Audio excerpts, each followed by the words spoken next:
এই যে আপনাকেই বলছি, তোমার রুমমেট ম্যাজিস্ট্রেট, এটা তোমার রুমমেটের অর্জন, এটা কিন্তু তোমার না।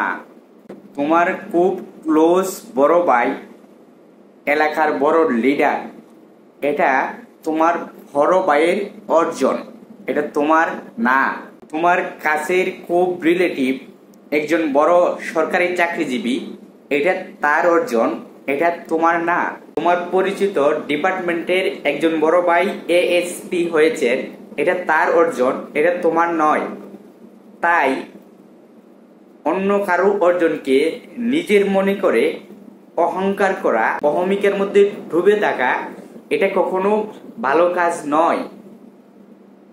একবার ভাবুন, আপনি কি করেছেন, আপনি কি করতে পেরেছেন, আমি কি করেছি, আমি কি করতে পেরেছি, আমার দ্বারা কি সমাজের একটুকু উপকারে এসেছে, আমি কি সমাজের সামান্যটুকু উপকারে আসতে পেরেছি, সেটা আগে ভাবুন।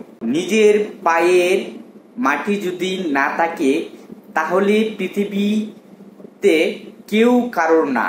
এটা আপনাকে বুঝতে হবে, এই রিয়েলিটিটা আপনাকে ফেস করতে হবে, রিয়েলাইজ করতে হবে, এই রিয়েলিটিটুকু আপনাকে রিয়েলাইজ করতে হবে। তাই বন্ধুরা, আসুন আমাদের নিজেদেরকে কঠোর পরিশ্রমের মাধ্যমে যোগ্য করে তৈরি করি এবং দেশের, সমাজের এবং রাষ্ট্রের উপকারে আসি, যাতে আমি, আপনি, আমরা সমাজের আরো 100 জন, 1000 জন মানুষের হাসির কারণ হইতে পারি। চলুন আলো চড়াই।